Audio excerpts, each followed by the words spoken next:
여러분 안녕하세요. 반갑습니다. 하나님의 은혜와 사랑이 넘치는 목요일이 되시기를 간절히 기도합니다. 오늘 우리에게 주시는 하나님의 말씀을 같이 읽겠습니다. 창세기 27장 30절부터 40절 말씀입니다. 이삭은 이렇게 야곱에게 축복하여 주었다. 야곱이 아버지 앞에서 막 물러나오는데 사냥하러 나갔던 그의 형 에서가 돌아왔다. 에서도 역시 별미를 만들어서 그것을 들고 자기 아버지 앞에 가서 말하였다. 아버지 일어나셔서 이 아들이 사냥하여 온 고기를 잡수시고 저에게 마음껏 축복하여 주시기 바랍니다.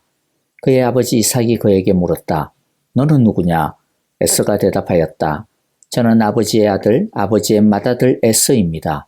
이삭이 크게 충격을 받고서 부들부들 떨면서 말을 더듬거렸다.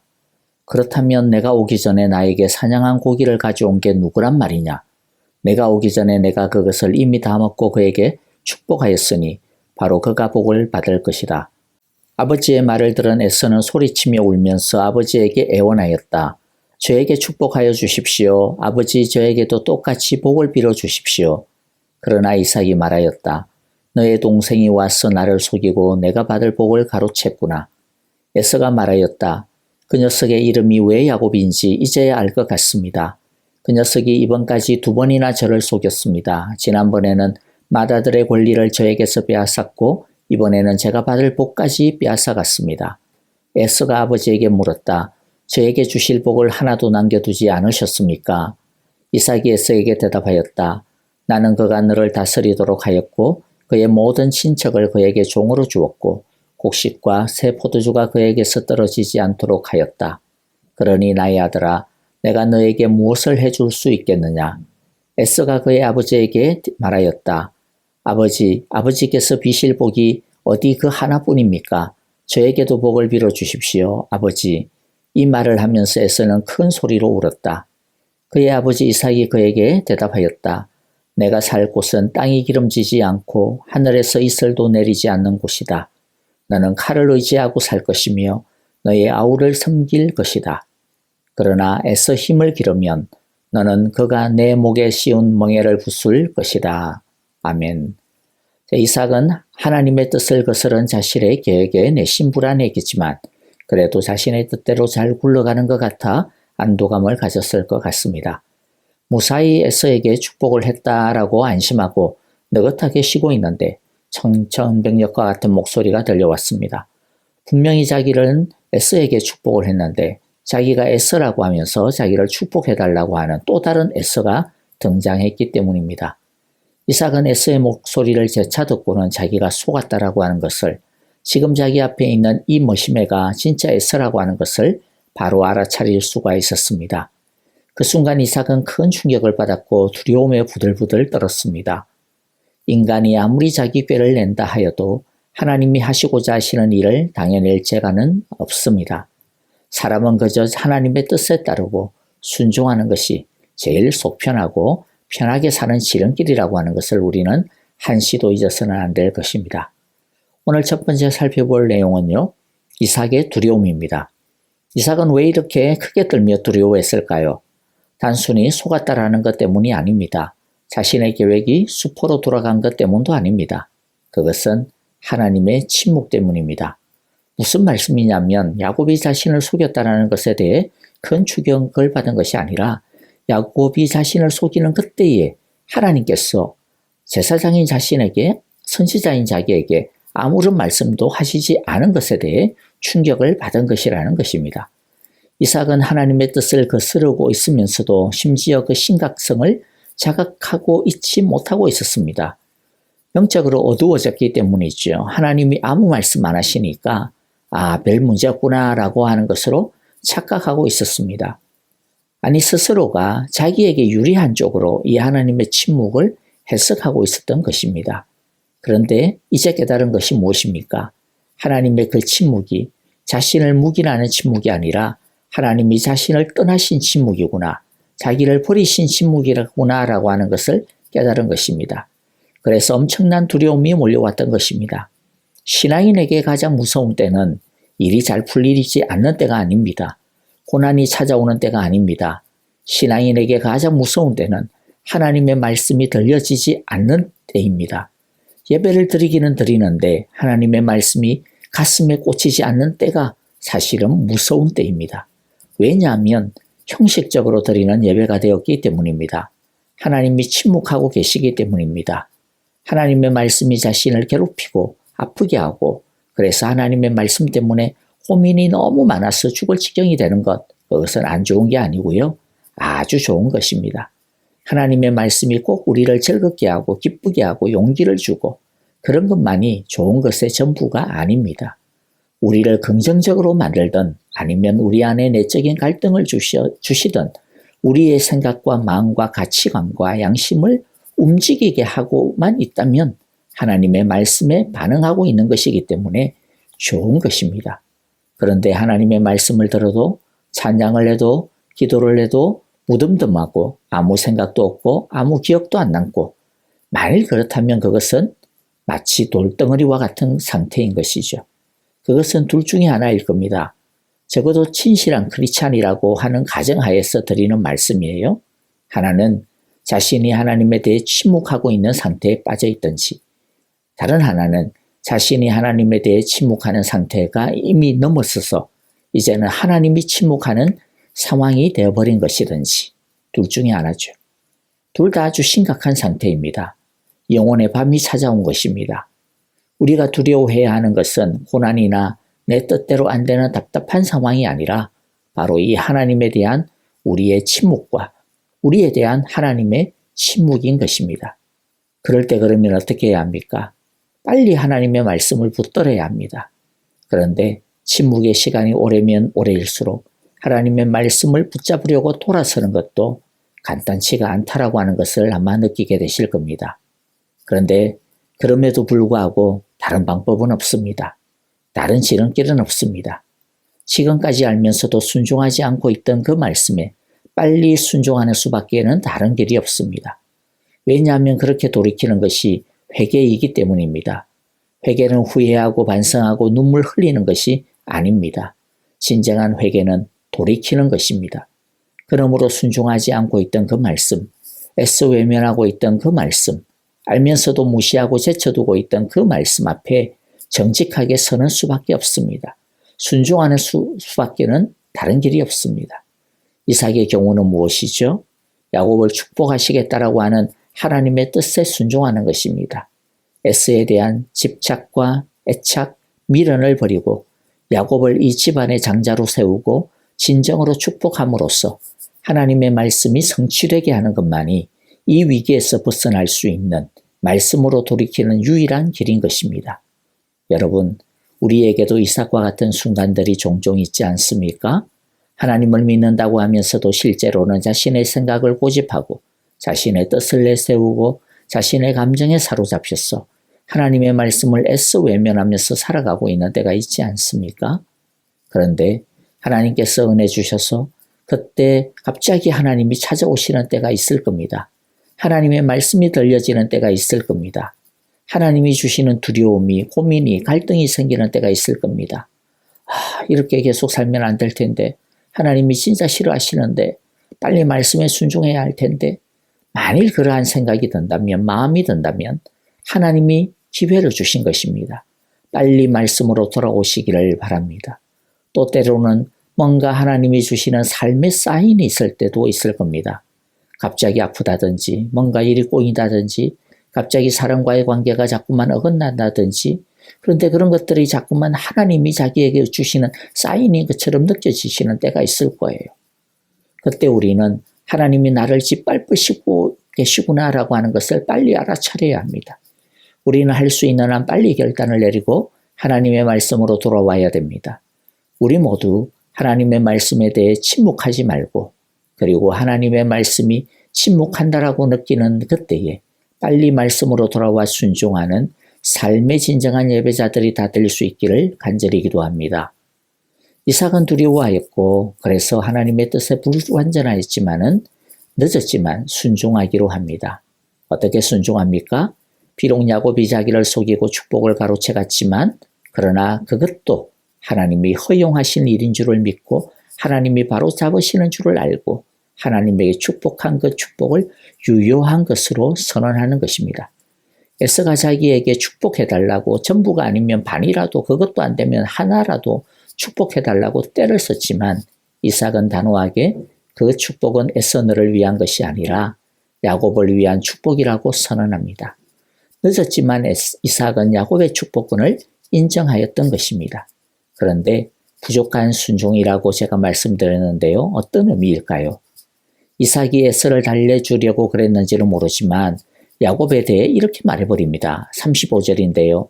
너의 동생이 와서 나를 속이고 내가 받을 복을 가로챘구나. 어떤 말입니까? 이 축복은 원래 내 건데 야곱이 속여가지고 가로채갔다라는 뜻이 돼버립니다. 하지만 한번 축복했기 때문에 뭐 속였더라도 이제 어쩔 수가 없구나. 다시 물릴 수가 없어. 라고 하는 말이 되죠. 그렇게 되면 누구 탓이 됩니까? 야곱 탓이 됩니다. 사실 이게 누구 탓입니까? 이삭 본인의 탓이죠. 그런데 야곱에게 어떻게 보면 그냥 더 쉬운 거나 마찬가지가 되죠. 이게 에서에게 무슨 위로가 되겠습니까? 에서의 속을 더 뒤집어 놓고 야곱에 대한 미움과 분노와 증오만 더 끌어넘치게 만들 뿐인 것입니다. 이삭은 하나님의 뜻에 순종하면서도 뒤끝을 장렬하고 있는 것입니다. 이삭이 여기에서 해야 하는 말이 뭘까요? 단 한 가지입니다. 그거 뭐냐면 아들아, 참 모든 일이 기가 막히네. 원래 축복은 하나님이 야곱에게 주신 거였어. 그게 원래 계획이었어. 그런데 아빠가 축복하는 것인 것 같지만은 사실은 이 축복은 아빠가 하는 것이 아니고 하나님이 하라고 하시는 대로 하는 거야. 그런데 아빠가 너를 너무 사랑해가지고 하나님의 뜻을 어기고 너에게 축복을 주려고 가진 애를 쓰고 계획을 했었는데 그런데 결국에는 이 축복이 원래 갔어야 했던 야곱에게로 가버렸구나. 이것은 하나님이 하신 일이야. 너와 내가 이때까지 잘못 생각하고 있었어. 이제 하나님이 모든 것을 제자리로 돌렸으니까 너도 이제 울고 불고 하지 말고 이제 우리도 하나님의 뜻에 순종하자꾸나. 야곱을 진심으로 축복해 주자. 야곱을 중심으로 하나님의 가족으로 하나가 되자. 야곱이 축복을 받았다고 해가지고 너가 축복을 못 받는 거 아니야. 하나님은 야곱을 통해 너에게 축복을 흐르게 해주실 거야. 그러니까 야곱을 인정하는 것이 하나님의 뜻과 하나님의 축복을 이루는 길이라고 하는 것을 마음에 새기고 우리가 그것을 믿음으로 받아들이자꾸나. 이렇게 써야 합니다. 그런데 하지만 이삭은 자신을 속인 야곱에 대해 서운한 마음과 괘씸한 마음이 있었던 것인지 야곱을 비난함으로써 결국에는 자신이 그렇게 사랑하는 에서가 돌이킬 수 있는 절호의 기회마저도 걷어차버리게 되는 결과를 낳게 된 것입니다. 이로 인해 이 가정에는 앞으로 수십 년 동안 아니 그 후로 자자손손 대대로 씻을 수 없는 갈등과 미움이 심겨지게 되는 비극이 심겨지게 된 것이죠. 여러분, 그러니까 이왕 순종할 거면 쌈박하게 깔끔하게 순종을 해야지 괜히 미련의 여지를 남겨두면 죽도 밥도 안 되게 됩니다. 나중에 오히려 더 꼬이게 되는 일을 만들 수도 있다라고 하는 것을 기억하시고 말씀 앞에 깨끗하게 순종할 수 있는 우리 모두가 되기를 바랍니다. 마지막으로 세 번째 살펴볼 것은요. 에서에게 내린 축복입니다. 39절과 40절에 보면 이삭이 에서에게 선언을 하는데 언뜻 보면 저주처럼 보입니다. 그러나 저는 저주가 아니고 축복이라고 봅니다. 물론 에서가 살 곳은 땅이 기름지지 않고 하늘에서도 이슬도 내리지 않는 곳이고 칼을 의지하면서 살아가야 되는 불안정한 삶입니다. 이것만 본다면 저주일 수도 있어요. 하지만 반전은 마지막에 있었습니다. 에서의 최고의 축복이 무엇입니까? 그것은 야곱을 섬기는 것이었습니다. 너의 아우를 섬길 것이다. 그러나 에서 힘을 기르면 너는 그가 내 목에 씌운 멍에를 부술 것이다. 에서가 잘 살 수 있는 길이 무엇입니까? 야곱을 섬기는 것입니다. 야곱의 멍에를 매는 것입니다. 어떻게 섬기는 것이 종이 되는 것이 축복이 될 수 있을까요? 사실 여기서 야곱이란 단순히 동생으로서의 야곱이 아니죠. 온 인류를 구원하시기 위한 하나님의 계획인 여인의 후손의 계승자로서의 야곱입니다. 즉 하나님의 구원의 계획의 상징이고 대표자이죠. 야곱을 섬기라고 하는 것은 그러한 하나님의 뜻에 순복하라는 것입니다. 여인의 후손을 중심으로 하는 하나님의 구원 계획, 하나님의 회복의 계획, 하나님의 나라에 참여하라고 하는 것입니다. 이것은 에서만 해당되는 말이 아니죠. 모든 인류가 이 하나님의 계획의 종이 되어야 합니다.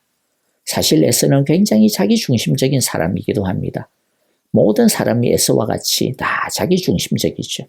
이런 죄인이 구원을 얻고 하나님의 축복을 받을 수 있는 유일한 길은 이 하나님의 구원의 계획을 자신의 먹이로 스스로 쓰는 것입니다. 이것은 바로 진정한 아브라함의 씨요, 여인의 후손인 예수님을 주로 받아들이는 것, 예수님의 종이 되는 것, 예수님을 믿는 것입니다. 이것이 모든 오고 오는 에스와 같은 사람들, 죄인들이 축복을 받을 수 있는 유일한 길인 것입니다. 그러므로 야곱을 섬기라는 것, 야곱의 멍에를 매라는 것은 하나님의 구원 계획 안으로 들어오라고 하는 하나님의 축복의 초청인 것입니다. 우리를 향하신 하나님의 축복의 초청인 것이죠. 그러므로 여러분, 우리도 주님의 멍에를 매도록 합시다.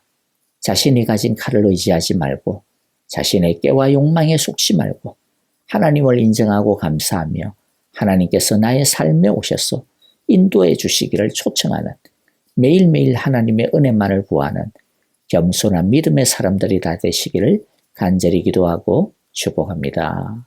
아멘. 이제 오늘의 말씀 우리 마음에 새기면서요, 우리 함께 찬양 드리면서 기도하도록 하겠습니다. 특별히 우리 형제자매들을 위해서 아프신 분들, 또 연로하신 우리 어르신들을 위해서 기도해 주시고, 선교사님들, 또 특별히 IT 유경민 선교사님, 그리고 날로 악화되어져 가고 있는 우크라이나 전쟁의 사태를 위해서 하나님께서 조속한 평화를 주시기를 우리 함께 기도하면서요, 오늘 함께 찬양 드리겠습니다. 세상 사랑하사 독생자를 주셔서 믿는 사람마다 멸망치 않고 영생을 얻게 하셨네.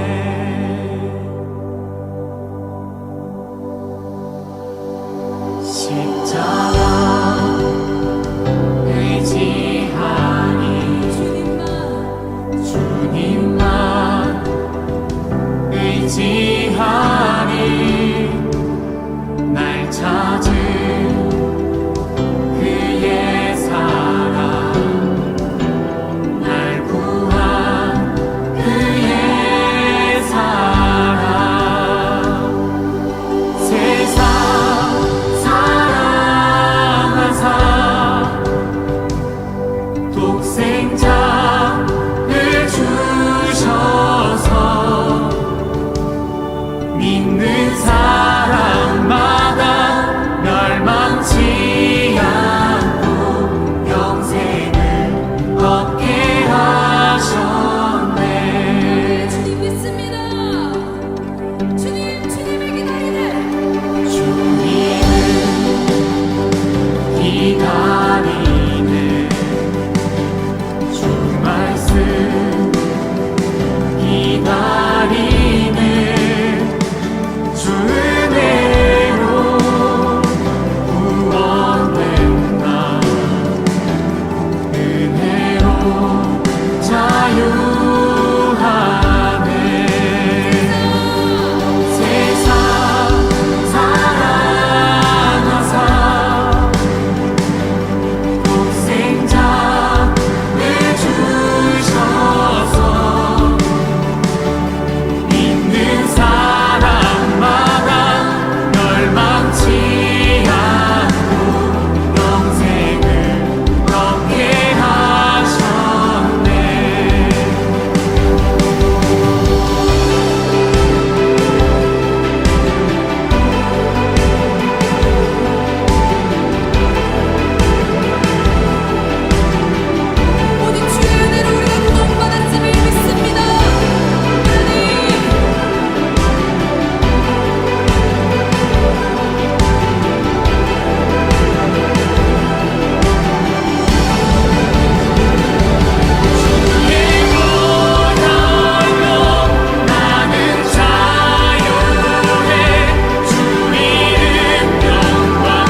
믿는 사람만